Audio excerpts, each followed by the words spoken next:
शुरू करें। मैं सभी पत्रकार साथियों को आज की इस पत्रकार वार्ता में मैं स्वागत करता हूं। साथियों, आज की जो पत्रकार वार्ता है बहुत मार्मिक है, क्योंकि ये बच्चों की मौत से संबंधित रखती है। सबसे बड़ी बात है कि विकसित भारत में आदिवासी बच्चों की जान की कीमत क्या है, और वही चीज मैं आपको दो जगह दिखाना चाहूंगा। एक मध्य प्रदेश के बालाघाट में और एक गढ़चिरौली में। हमारा देश कहने के लिए आजाद हो गया है, पर यहां पर आजादी की कीमत अगर किसी को चुकाना पड़ती है तो वो आदिवासी है। हमारा देश कहने के लिए आजाद हो गया है, पर यहां पर जल जंगल जमीन लूटी जाती है, घर तोड़े जाते हैं तो आदिवासियों के तोड़े जाते हैं। हमारा देश आजाद हो गया है, लेकिन यहां आज भी कुपोषण, मलेरिया, मीजल से अगर कोई मर रहा है तो आदिवासी बच्चे मर रहे हैं, और इसका बिल्कुल मैं प्रमाण आपको दूंगा। बालाघाट में बच्चे बीमार होते हैं, पर उससे ज्यादा अगर कोई बीमार है तो सिस्टम पूरा तरह से बीमार हो चुका है। वहां पर 22 बच्चों की मौत हो जाती है कुपोषण से, मलेरिया से, खसरा, मीजल से। और ये बच्चे कौन से समाज से आते हैं? बैगा समाज से, जो कि पीवीटीजी से आता है, जो कि विशेष अति पिछड़ा जनजाति में आता है। मध्य प्रदेश में 3 ही जनजातियां हैं, बैगा, भारिया और सहरिया। और बैगा समाज के बच्चों के 22 बच्चों की मौत हो जाती, दम तोड़ देते हैं। यही नहीं, वहां पर पिछले 6 महीने से जो टेक होम राशन होता है, पोषण आहार जो घर तक पहुंचना चाहिए, 6 महीने से वो बंद है। ये पोषण आहार कहां जा रहा है? वहां पर सबसे पास में जो पीएचसी है, जो प्राथमिक स्वास्थ्य केंद्र है, वो 20 किलोमीटर दूर है। और जो फॉरेस्ट राइट एक्ट के जो पट्टे उनको मिलना चाहिए वो पूरी तरह से खारिज हो चुके हैं। तो ना उनके पास रोजगार है, ना उनके पास स्वास्थ्य सेवाएं हैं, और ना उनके पास कोई ऐसा तंत्र है जिससे वो अपनी आवाज पूरी ताकत से उठा सकें। वहां पर जबरदस्त तरीके से मीजल्स फैल गया, क्योंकि इम्यूनाइजेशन फॉल्टी था। वहां पर सरकारी अधिकारियों ने बताया कि 80% से भी कम इम्यूनाइजेशन हुआ है, टीकाकरण हुआ है। और हम फिर यूनिवर्सल इम्यूनाइजेशन की बात करते हैं, पर आप हमारे देश में आज भी ऐसे क्षेत्र हैं जहां पर इम्यूनाइजेशन ही पूरी तरह से नहीं हो पा रहा है। और यही नहीं, जो पोषण आहार उनको पहले मिलता था उसमें बिल्कुल भी न्यूट्रिएंट्स नहीं थे, मतलब गुणवत्ताहीन पोषण आहार उनको मिला जा रहा था। और सबसे चौंकाने वाली बात है कि सरकारी आंकड़े आज भी 8 मौतें बता रहे हैं, जबकि वहां पर 22 मौतें हो चुकी हैं। और जैसा कि मैंने आपसे शुरू में कहा कि इस विकसित भारत में आदिवासी बच्चों की जान की कीमत क्या है, तो 20,000 रुपए है। सरकार की तरफ से हर परिवार को सिर्फ 20,000 रुपए दिए गए, जबकि गलती किसकी थी? उन बच्चों की नहीं थी, गलती पूरे सिस्टम की थी, जो लगातार हजारों करोड़ रुपया आदिवासियों को आता है। बैगा विकास प्राधिकरण में करोड़ों रुपया आता है, वो पैसा कहां जाता है आज तक किसी को भी मालूम नहीं है। और दुख की बात यह भी है कि हमारे देश के जो राष्ट्रपति हैं द्रौपदी मुर्मू जी, वो खुद आदिवासी हैं। मध्य प्रदेश के राज्यपाल खुद आदिवासी हैं, गुजरात से वो आते हैं, वो भी आदिवासी हैं। और ऐसे राज्य में ही कुपोषण से 22 बच्चों की मौत हो जाती है। और एक और बहुत चौंकाने वाला आंकड़ा मैं आपके सामने रखना चाहूंगा, क्योंकि मैं भी उस राज्य से आता हूं, वहां से एक विधायक हूं। ये विधानसभा में मैंने सवाल करा था कि प्रदेश के आदिवासी ब्लॉकों में और परियोजनाओं में कुपोषण निवारण हेतु 2020 से 2025 तक कितना बजट दिया गया और उसमें से कितना खर्च हुआ। यह सवाल का जो उत्तर आएगा आप सब चौंक जाएंगे। उन्होंने जो जवाब दिया है कि जो कुपोषित बच्चे हैं या फिर अति कम वजन के बच्चे हैं उनको हर दिन 12 रुपए का पोषण आहार दिया जाता है। 12 रुपए। आजकल तो इतने में चाय भी नहीं आएगी, आप समझ रहे हैं, क्योंकि चीनी महंगी हो गई है। 12 रुपए कुपोषित बच्चों को दिया जाता है बस पोषण आहार, जिसमें 2 केले भी नहीं आ पाएंगे।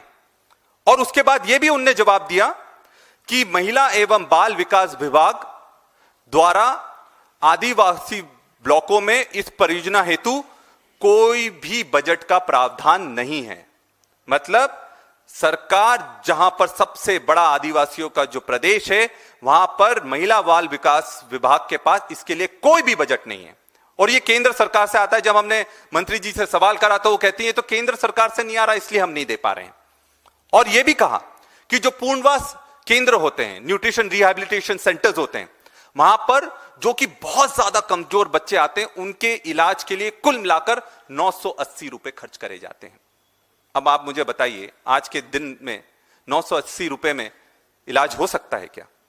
बिल्कुल नहीं हो सकता है। और यह इसलिए संवेदनशील है क्योंकि आज कुपोषण जैसी बीमारियों के कारण हमारे बच्चे इस देश में मर रहे हैं।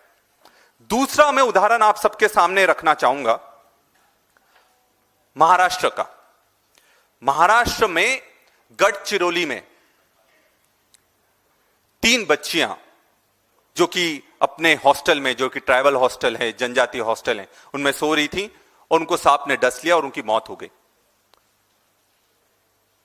और सबसे बड़ी चौंकाने वाली बात है कि वहां पर बिस्तर की भी व्यवस्था नहीं है। और यह सब दूर की हालत है जो आदिवासी हॉस्टल्स हैं, क्योंकि देखो आदिवासियों के पास शहर में जब पढ़ते हैं या कहीं पढ़ाई करने जाते हैं, उनके पास हॉस्टल्स के अलावा कोई तरीका नहीं है कि वो अपनी पढ़ाई आगे बढ़ा सकें।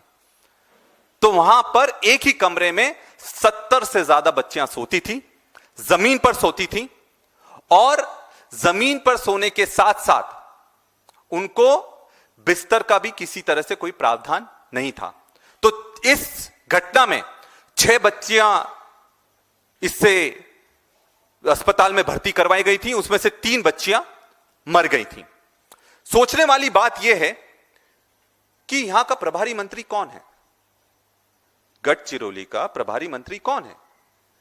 गढ़चिरौली का प्रभारी मंत्री वहां के मुख्यमंत्री देवेंद्र फडणवीस हैं। और वहां के प्रभारी मंत्री वो क्यों बने?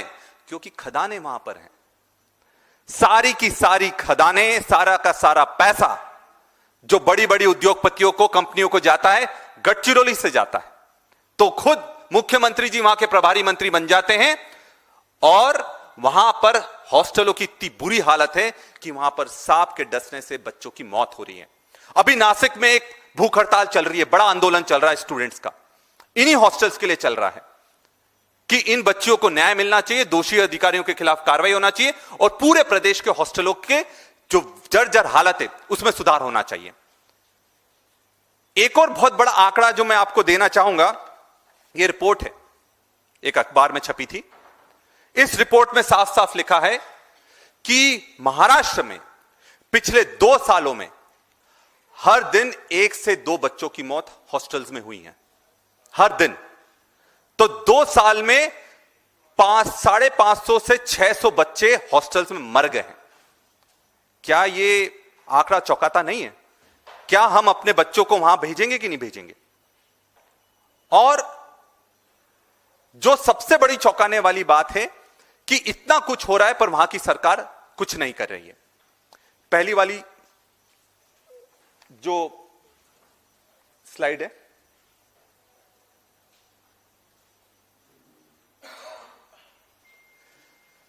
ये आप देखिए, इसमें जो आपको मेरे उल्टे हाथ पर जो सब लोग दिख रहे हैं, इन सब के बच्चे मर गए।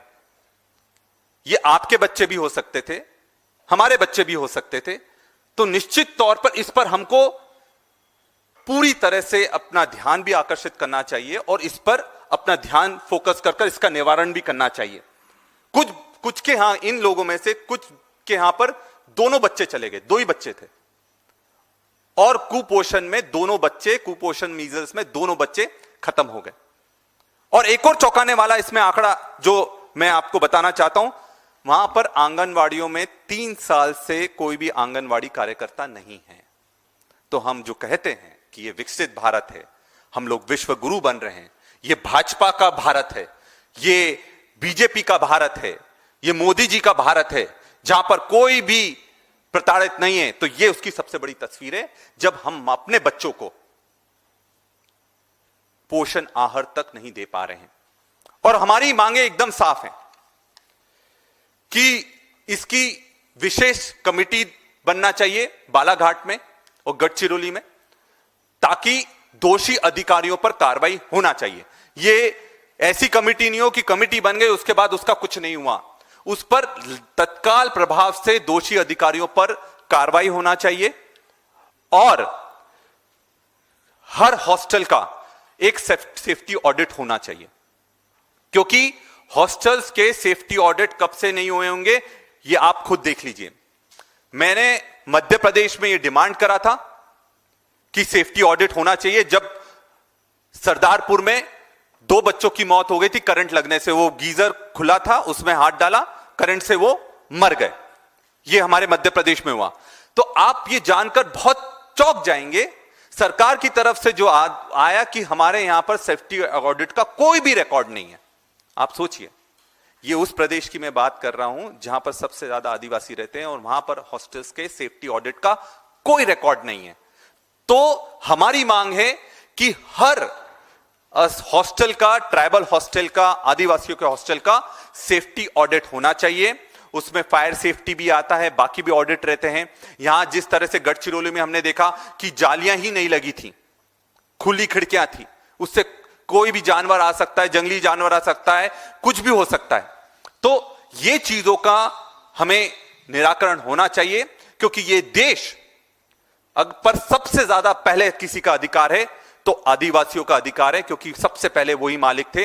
और आज उस देश में अगर आदिवासियों की यह हालत है तो आप समझ सकते हैं कि हमारा देश कहां जा रहा है। और सही मायने में यह सवाल तो बनता है, क्या सही में हमारा देश विकसित है?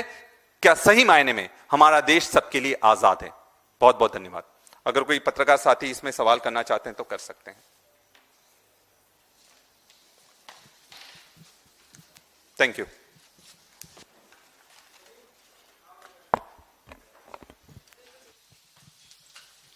या प्लीज। हेलो सर, मेरा नाम नरेश है और मैं मीडिया से हूँ। मेरा ये क्वेश्चन है सर कि जैसे आपने कहा कि पोषण जो है वो बैड नरिशमेंट जो है वो हमारा एक दुश्मन टाइप है, लेकिन अभी बीजेपी ने कुछ ये स्कीम चलाई थी कि चावल में कुछ प्रोटीन डाल देना या कुछ और आटे में प्रोटीन डाल देना। क्या इसके ऊपर कुछ बात करने से कुछ फर्क पड़ेगा सर?